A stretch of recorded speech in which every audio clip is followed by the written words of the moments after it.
प्रकाश था हुआ, अंधेरे का विनाश था हुआ,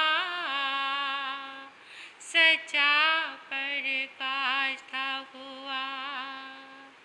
है प्यारा दिन ये प्यारा, बोलो है प्यारा, इस दिन था चमका सितारा, अंधेरे का विनाश था हुआ, सच्चा प्रकाश था हुआ, अंधेरे का विनाश था हुआ, सच्चा प्रकाश था हुआ। चिंचोड़ी गाँव चिंचोड़ी, चिंचोड़ी गाँव चिंचोड़ी, देवी चंद जी का आंगन प्यारा, यहाँ पे अवतार था हुआ, सच्चा प्रकाश था हुआ, यहाँ पे अवतार था हुआ, सच्चा प्रकाश। राहुल सा की आँख के तारे, तुम तारने जहान आए थे, कि देने सच्चा ज्ञान आए थे, तुम तारने जहान आए थे, कि देने सच्चा ज्ञान आए थे।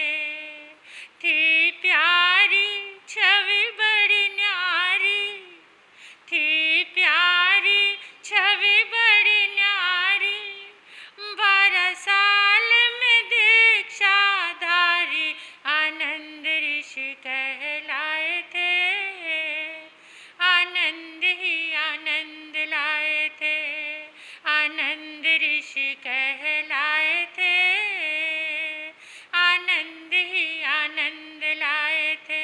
सब गाए मिलकर गाए, सब गाए,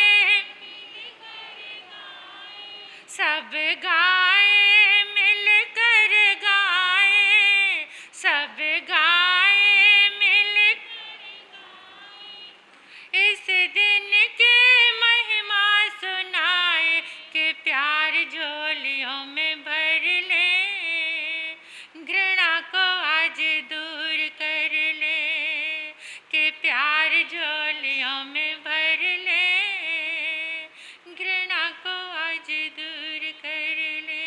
है प्यारा दिन ये प्यारा, है प्यारा दिन ये प्यारा, इस दिन था चमका सितारा, अंधेरे का विनाश था हुआ, सच्चा प्रकाश था हुआ, अंधेरे का विनाश था हुआ, सच्चा प्रकाश था हुआ।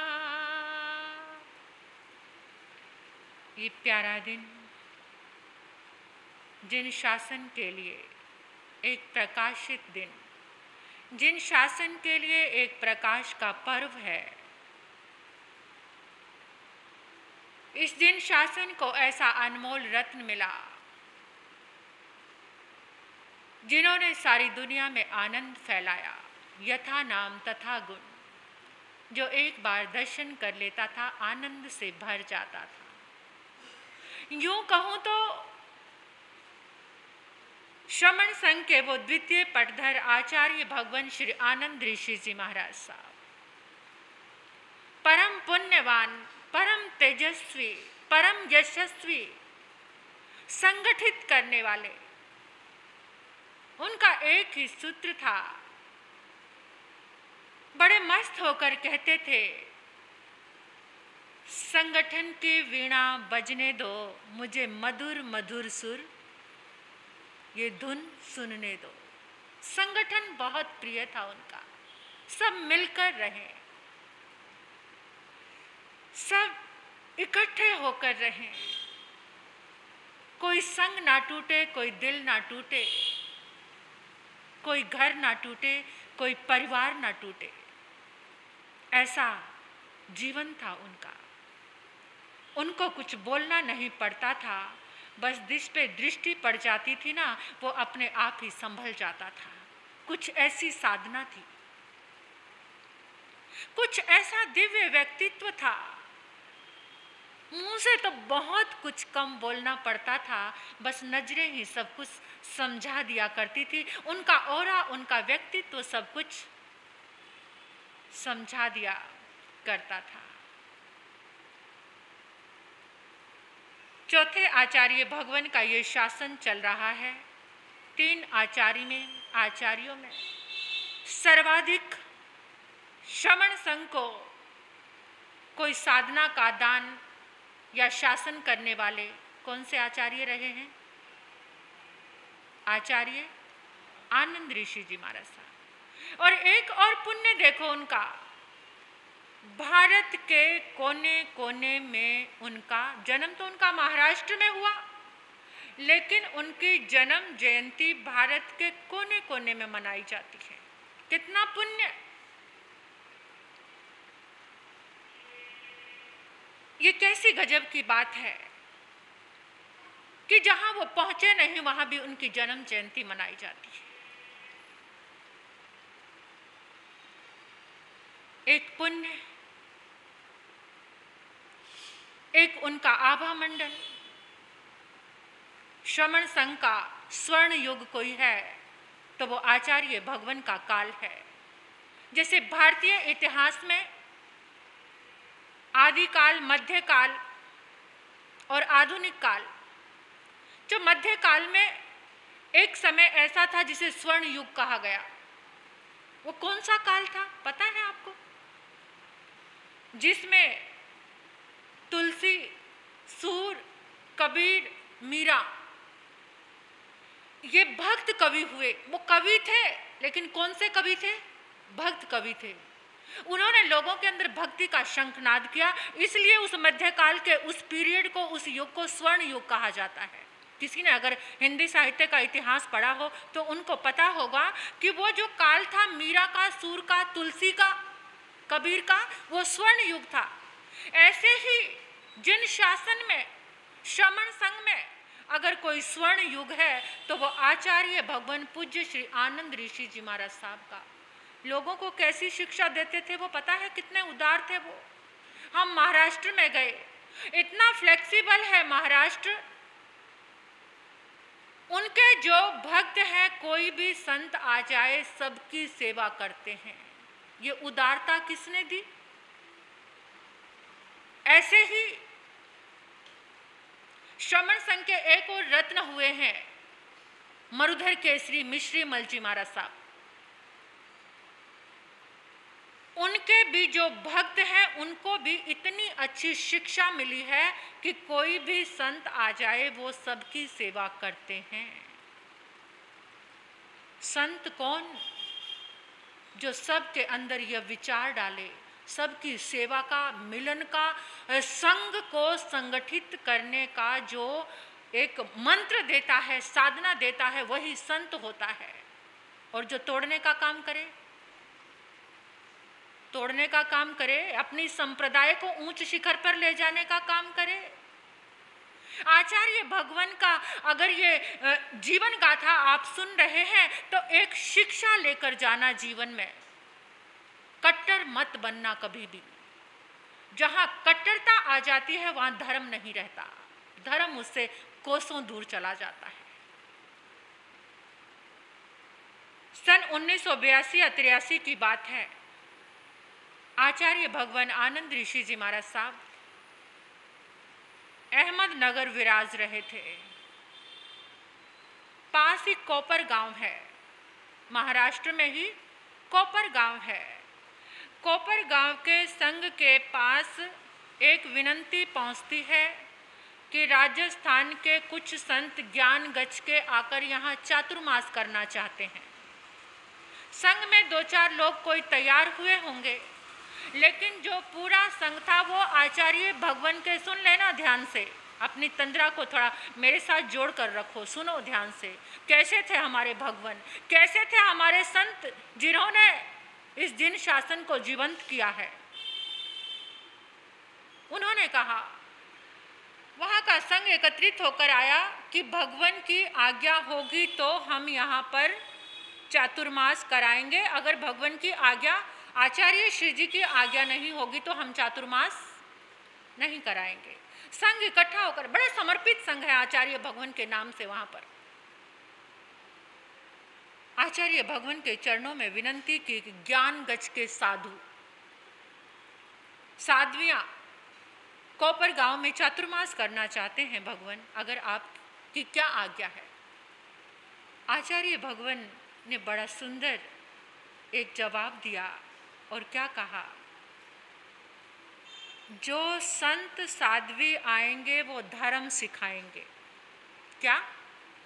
जो संत साध्वी आएंगे वो धर्म सिखाएंगे। इतना नैरो माइंडेड, संकुचित होकर कभी मत चलना। चातुर्मास कराओ, धर्म की आराधना होगी, संघ फूलेगा धर्म से, फलेगा धर्म से, घर घर में धर्म के संस्कार जाएंगे। आचार्य भगवान ने अपनी उदारता से दे दिया, आज्ञा दे दी। और वहां क्या होता है? वहां क्या होता है? घरों को तोड़ने का सिलसिला शुरू हो जाता है। अपने संप्रदाय के घर बनाने का सिलसिला शुरू हो जाता है। और कोपर गांव का संघ आज भी कहता है कि अगर उस समय ऐसा ना होता, संघ के टुकड़े हो गए, भाई से भाई लड़ गया, घर अलग हो गए, ऐसा कुछ हुआ, और आज भी वहां स्थिति अच्छी नहीं है, टुकड़े हो गए।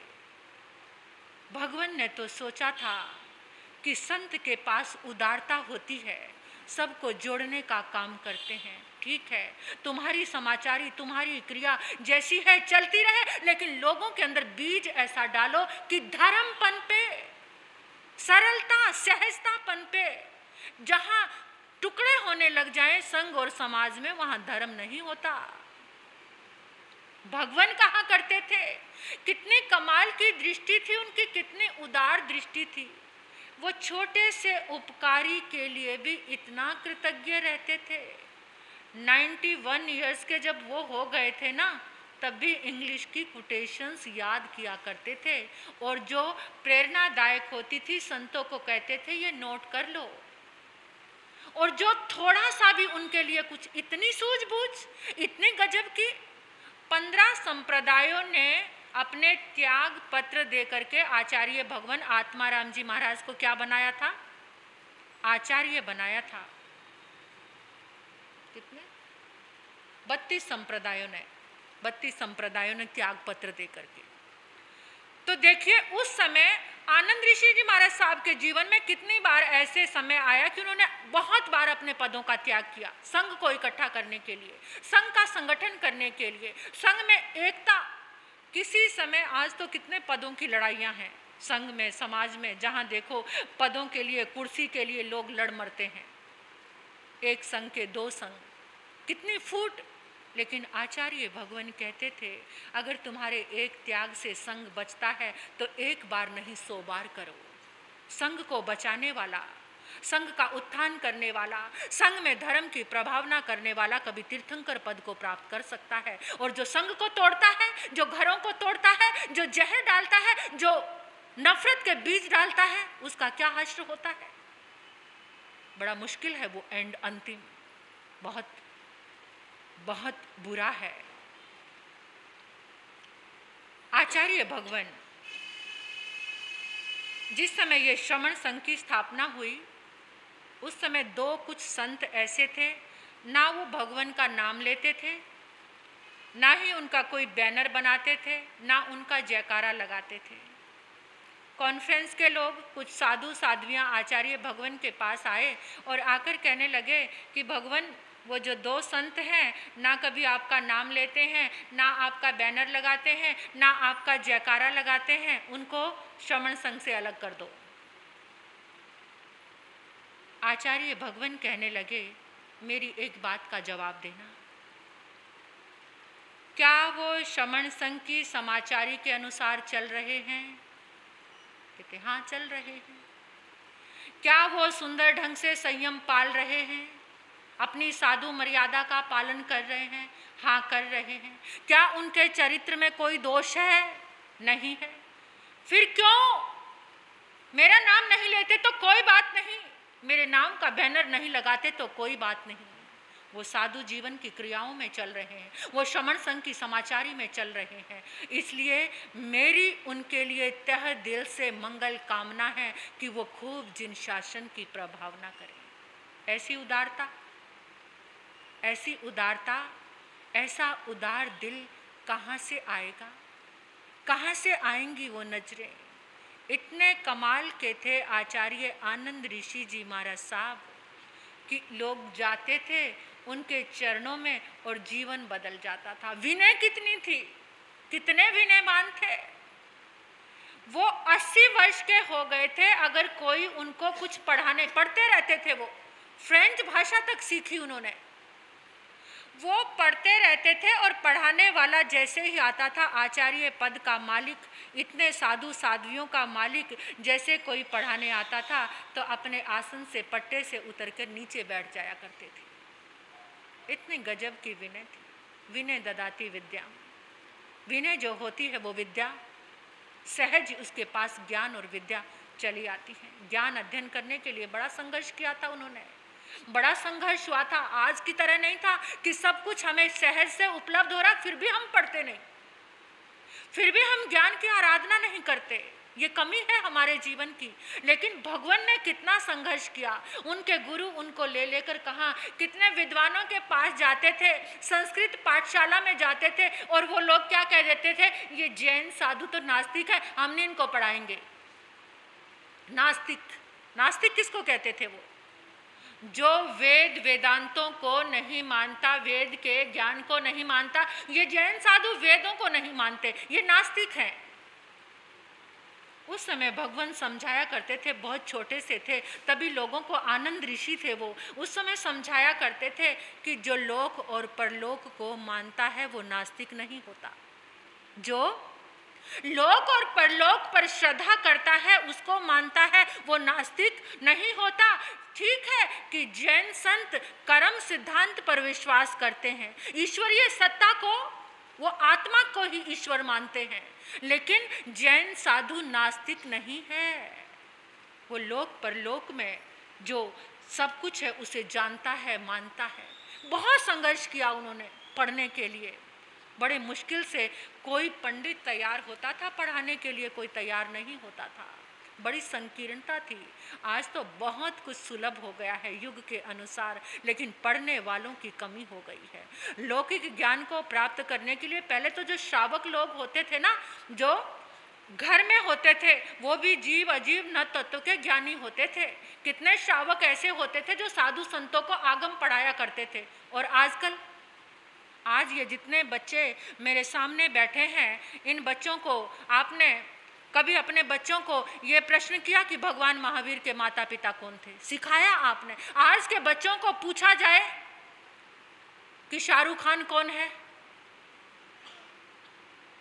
कौन से हीरो को जानते हैं बच्चे? उनका नाम फटाफट हंस रहे हैं बच्चे, है ना? भगवान महावीर के भाई का क्या नाम था मालूम है आपको? आपको मालूम क्या नाम था? Very good, Nandivardhan. आप सब बच्चों को मालूम है? मालूम है? नहीं। भगवान महावीर के जो भाई थे उनका क्या नाम था? नंदीवर्धन। और शाहरुख खान के बेटे का क्या नाम है ये सबको पता होगा, है ना? आज हमारे जिंदगी के हीरो कौन है? आज हमारे आदर्श कौन है? आज हमारे गॉड फादर कौन है? ये सोचने की जरूरत है। अपने बच्चों को क्या सिखाते हो? श्रमण संघ के कितने आचार्य हैं बच्चों को पता है? पता है बच्चों को? थोड़ा तो ज्ञान आपको ही नहीं पता होगा तो बच्चों को क्या बताओगे? क्या बताओगे बच्चों को? थोड़ा सा बच्चों को बताओ, धर्म के प्रश्न भी समझाओ। ये तो बिना बताए समझ जाते हैं बच्चे आजकल कौन सा हीरो है, कौन सी हीरोइन है, कौन सा क्रिकेटर है, कौन सा क्या है, ये सब बच्चों को पता है। इंटरेस्ट किधर क्रिएट है? थोड़ा सा समझाओ, अपने धर्म और संस्कृति को, अपने धर्म को जीवंत करो बच्चों के अंदर। भगवान महावीर के माता पिता का नाम बताओ, उनकी पुत्री का नाम बताओ, भगवान महावीर के कोई सिद्धांत बताओ। आज बताना आचार्य आनंद ऋषि जी महाराज साहब की माता का क्या नाम था बच्चों, मालूम है आपको? आज हम आनंद जयंती मना रहे हैं, छोटी सी बच्ची वो कह रही है क्या नाम था उनकी माता का? आचार्य आनंद ऋषि जी महाराज साहब की माता का नाम माँ हुलसा देवी और पिता देवी चंद। याद रखोगे क्या? सारे बच्चे बोलो, उनकी माता का नाम हुलसा देवी और पिता का नाम देवी चंद। ठीक है, और उनके गुरु का नाम था रत्न ऋषि। क्या नाम था गुरु का? याद रखोगे उनके गुरु का क्या नाम था? रत्न ऋषि जी। ये याद करना, आपको ये भी समझना बहुत जरूरी है। मेरा कहने का मतलब था आज हमारे जीवन में शिक्षा क्या है, आज हम कौन सी शिक्षा की ओर मेहनत कर रहे हैं। नो डाउट ताबड़तोड़ मेहनत कर रहे हैं बच्चे। आज बच्चों के पास इतनी सी भी फुर्सत नहीं है, लेकिन मेहनत कौन सी है, क्या शिक्षा चल रही है, ये बहुत बड़ी बात है। ये फिर किसी समय बात आएगी तो बात चलेगी कि आज कौन सी शिक्षा की तरफ हमारा ध्यान है। फिर बच्चे आपको ट्रीट वैसा ही करते हैं, आपके साथ बिहेवियर ऐसा ही करते हैं जो आप उनको संस्कार दे रहे हैं। आचार्य भगवान का जीवन बहुत कमाल का जीवन था, बहुत सुंदर जीवन था। हमारा सौभाग्य, मैंने भी भगवान के दर्शन किए। मैं बहुत छोटी सी साध्वी थी। गुंडी जी महाराज साहब केवल 32 वर्ष के थे। 87 में पूना में सम्मेलन हुआ था। 87 में भगवान 87 ईयर्स के थे, क्योंकि 1900 का उनका जन्म है, तो 1987 में वहाँ पर सम्मेलन था। 87 ईयर्स के अंदर भी उनको कैसी सूझबूझ थी। हमारा सौभाग्य, मैं बहुत छोटी साध्वी थी, 6 महीने मेरी दीक्षा को हुए थे जब हमने यहाँ से विहार किया था। तो करीब 8-9 महीने मेरी दीक्षा को हुए थे जिस समय हम पूना में पहुँचे। इतना आगाज था श्रद्धा का। भगवान जिस समय आहार करते थे, क्योंकि वृद्धा अवस्था थी, 87 वर्ष के थे, तो आहार करते करते उनके जो कण गिरते थे, साधु साध्वियाँ अनमोल प्रसाद पाने के लिए वहाँ खड़े रहते थे कि कोई कण जमीन पर गिरेगा और हम प्रसाद समझकर उठा लेंगे। हमारे साध्वी पूजा ज्योति जी महाराज और मैं भी, हम दोनों छोटे ही थे, हम दर्शन करने के लिए गए भगवान के। बड़े भाव थे, क्योंकि जैसी महिमा सुनी थी कि वो इस युग के भगवान हैं। उनके पाँव में पद्म था, उनकी आंखों में सागर जैसी गंभीरता थी, उनका चेहरा देखकर मन शांत हो जाता था। ऐसे पुण्यवान थे वो। तो हम उनके चरणों में, मैं आप बीती छोटी सी बात ही बता रही हूँ। ऐसा लगता है तेरे शबाब से बढ़कर कोई शबाब नहीं था, तेरे शबाब से बढ़कर कोई शबाब नहीं था। कसम खुदा की तेरा कोई जवाब नहीं था, कसम खुदा की तेरा कोई जवाब नहीं था। तेरे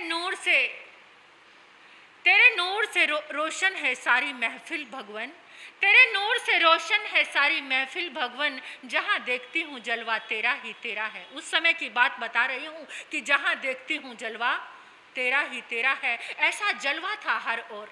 तो मैं और पूजा ज्योति जी महाराज साहब, हम लोग गए दर्शन के लिए। तो उस समय नियमावली का एक कार्ड बनाते थे साधु संत, जैसे आंखें बंद करके उंगली को गोल गोल घुमाओ, जिस नंबर पे उंगली आएगी और वो देखना उस नंबर पे कौन सा नियम है, फिर हर रोज वो नियम करते थे। तो ऐसा कार्ड उन्होंने मुझे भी दिया और पूजा ज्योति जी महाराज साहब को भी दिया। मैं कितनी छोटी थी, 13-14 साल की मेरी एज होगी। तो मैं जब देखने लगी, जो मेरे पास कार्ड आया ना वो थोड़ा सा फटा हुआ था। मैंने कुछ कहा नहीं, लेकिन कुछ बच्चे की वृत्ति होती है ना, छोटी थी। दूसरे महाराज जी के पास तो साफ कार्ड है और जो मेरा है वो थोड़ा सा फटा हुआ है। मेरे मन में आया ऐसा, पता नहीं भगवान ने कौन सी नज़रों से देख लिया। उसी समय एक मुनिराज पास में खड़े थे, उनको कहा ये कार्ड वापस ले लो।